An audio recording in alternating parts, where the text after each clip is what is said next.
ये तस्वीर आप देखिए। ये तस्वीर उस समय की है जब चंद्रशेखर आजाद किसी पद पर कार्यरत नहीं थे, सिर्फ अपने संगठन में काम कर रहे थे और संवैधानिक पद पर नहीं थे।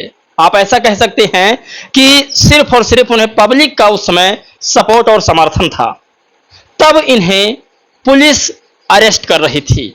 आज भी कर सकती है, ऐसी बात नहीं है, लेकिन ये दौर मैं आपको इसलिए दिखा रहा हूं ताकि आपको कुछ एहसास हो जाए। हर किसी के कहने पर आप चंद्रशेखर पर शक ना करें, इसलिए मैं ये तस्वीर आपको आज फिर से एक बार दिखा रहा हूं। ये तस्वीर पुरानी है, लेकिन जख्मों पर मरहम लगाने के लिए काफी है। आप कल्पना नहीं कर सकते, मैं डॉक्टर रोहड़ी घावरी जी का बहुत समर्थन करता हूं, सिर्फ इसलिए कि एक महिला होकर के उन्होंने विदेशों में पढ़ाई किया, खासकर दलित समाज की महिला होकर के, और उन्होंने पूरे दलित समाज का नाम रोशन किया और पूरा दलित समाज उन पर गर्व करे। एक दलित की बेटी होकर के और पूरे दलितों का नाम रोशन कर रही है पढ़ाई के माध्यम से, तो ये हम सब के लिए गर्व का विषय है। लेकिन दलितों, पिछड़ों और आदिवासियों का, मुसलमानों का, मजलूमों का सहारा बना है इस वक्त चंद्रशेखर आजाद, जो हर वक्त हर एक मुद्दे को लेकर के ट्वीट करता हो, हर एक मुद्दे पर उनकी टीम पहुंचती हो। उस व्यक्ति के ऊपर कोई ऐसे अगर इल्जाम लगा दे तो हमें थोड़ा सावधानियां बरतनी चाहिए। आज एक ऐसा और खबर सामने आया है। अच्छा, आप लोग जितने विद्वान हो, आप ये बताइए कि देश में लगातार बाबा साहेब के ऊपर रातों में, दिनों में उनकी मूर्तियों पर हमले किए जा रहे हैं। कोई चप्पल से मूर्ति पर हमला करता है, कोई हथौड़े से हमला करता है। एक घटना नहीं है, अनगिनत घटनाएं हैं जो रातों में होता है और दिन में भी होता है। इस समय कोई आरएसएस का नया प्रोजेक्ट लॉन्च हुआ है, काली चीफ सेना का जो आनंद स्वरूप है, बाबा साहब को दलाल बोल रहा है। और ऐसे लोग, आनंद स्वरूप जैसे लोग और इनके जैसे विचारधारा रखने वाले लोग डॉक्टर बहन रोहड़ी घावरी से मुलाकात कर रहे हैं, तो हम किससे अम्बेडकरवादी माने? आप बता दीजिए। अच्छा, बहुत सारे लोग मुझे कहते हैं कि बहुत जल्दी आप जजमेंट दे देते हैं, तो आप बताइए कि बीजेपी के जो समर संगठन है, वो सारे लोग डॉक्टर रोहड़ी जी से मुलाकात करते हैं, उन्हें इंसाफ दिलाने की बात करते हैं। चंद्रशेखर आजाद दलितों पर अत्याचार होता है उसे उठाने की बात करते हैं, दलितों पर अत्याचार हो रहा है उस मुद्दे को लिखित रूप से जन जन तक पहुंचाने का काम करते हैं, उस मुद्दे पर इंसाफ दिलाने तक का भी काम करते हैं। तो हम किसे कहें अम्बेडकरवादी है? मैं ये मुद्दा क्यों छेड़ रहा हूं आज? आपको चंद्रशेखर चाहिए या डॉक्टर रोहड़ी? मैं इस विषय पर आज इसलिए आया हूं क्योंकि डॉक्टर रोहड़ी ने खुद कहा था कि आपको बहुजन की बेटी चाहिए, दलित की बेटी चाहिए या दलित का नेता चाहिए। इसीलिए मैंने इस टॉपिक को आज छेड़ दिया कि चंद्रशेखर आजाद, बाबा साहेब की मूर्तियों पर हमला होता है तो सबसे पहले वो अपना मुद्दा बना करके लोगों के सामने प्रस्तुत हो जाते हैं। वहीं डॉक्टर रोहड़ी स्विट्जरलैंड में पढ़ाई करती हैं और वो करोड़ों की एकता की बात करती हैं।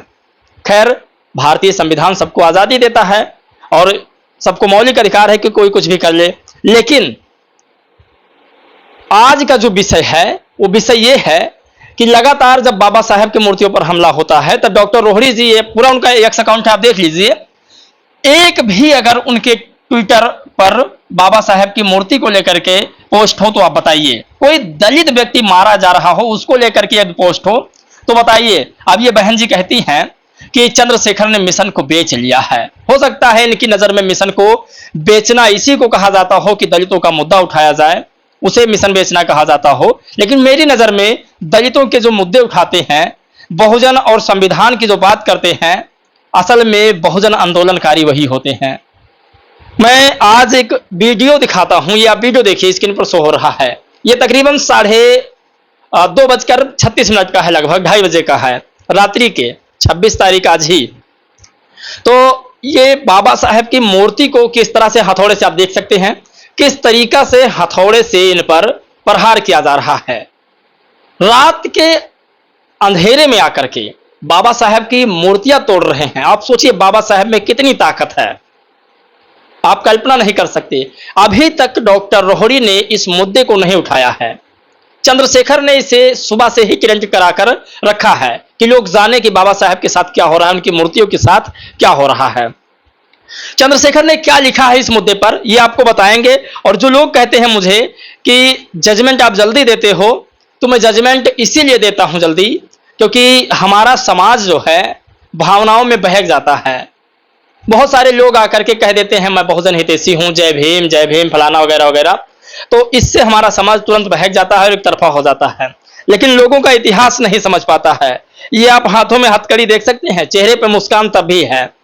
ये आप देखिए, इसमें चंद्रशेखर आजाद के दोनों हाथों में हथकड़ी लगी है। ये दौर मैं इसलिए आपको दिखा रहा हूं ताकि आप अपने जीवन में किसी भी कठिनाइयों से लड़ सकें।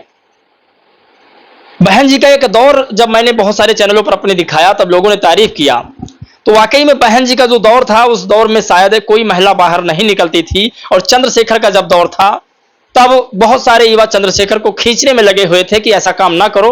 और चंद्रशेखर ऐसे बहुत सारे युवा थे जो दलित पिछड़े आदिवासियों के मुद्दे उठा रहे थे।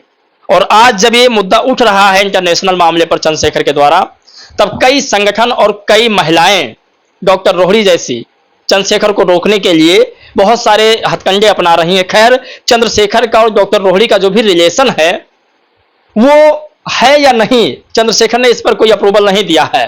हो भी सकता है एक युवा और एक युवा लड़की में प्रेम अगर हो गया है तो इसका मतलब ये नहीं कि आज सन 2021 में हुआ था और आज जब सांसद हैं तब उस मुद्दे को आप उठाएं। बीच में भी उठा सकती थी, लेकिन जो भी है इस पर आपका फैसला चाहिए।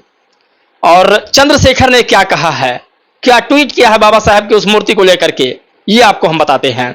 चंद्रशेखर आजाद लिखते हैं कि उत्तर प्रदेश के जनपद बरेली की तहसील नवाबगंज के ग्राम गंगापुर में भारतीय संविधान के निर्माता, आधुनिक भारत के शिल्पकार, शोषितों, वंचितों और महिलाओं के मुक्तिदाता, ज्ञान और न्याय के प्रतीक, विश्व रत्न परम पूज्य बाबा साहेब डॉक्टर भीमराव अंबेडकर जी की प्रतिमा को क्षतिग्रस्त करने का कृत्य न केवल कायरतापूर्ण व दंडनीय है, बल्कि उनके समस्त मानवतावादी अनुयायियों की भावनाओं को आहत करने वाला है। इतना डरते क्यों हो बाबा साहेब की मूर्तियों से? क्योंकि तुम जानते हो जिस दिन ये समाज बाबा साहेब को ठीक से पढ़ लेगा और उस दिन तुम्हारे अन्याय और मनुवादी की दीवारों को ढहा देगा।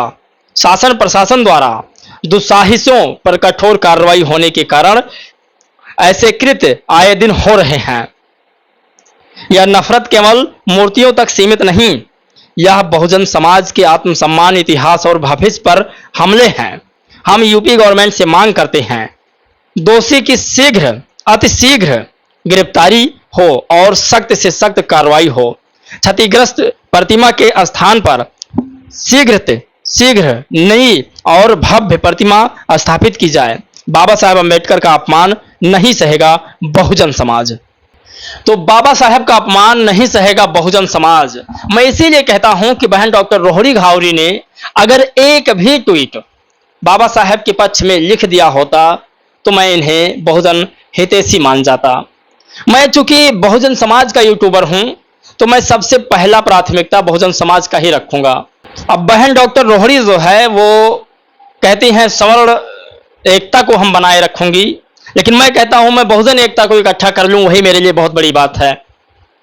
और चंद्रशेखर की रही बात, तो चंद्रशेखर का संघर्ष जो है वही आज सांसद उन्हें बना रहा है।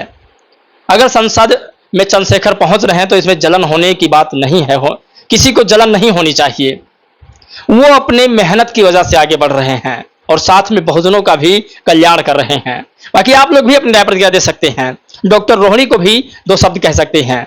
मैं इसलिए इस वीडियो को बना रहा हूं क्योंकि डॉक्टर रोहिणी जी जो हैं वो न थाने जाकर के एफआईआर कराई हैं और ना ही वो कोर्ट जाके एफआईआर करवाई हैं। वो बीजेपी के महिला आयोग से जाकर के, यानी केंद्र सरकार के महिला आयोग से जाकर के चंद्रशेखर के ऊपर एफआईआर दर्ज करवाई हैं। तो मैं बस यही जानना चाहता था बीजेपी का सबसे हमदर्द कौन व्यक्ति है। आप लोग जरूर अपनी राय प्रतिक्रिया दीजिएगा। जय भीम, नमो बुद्धाय।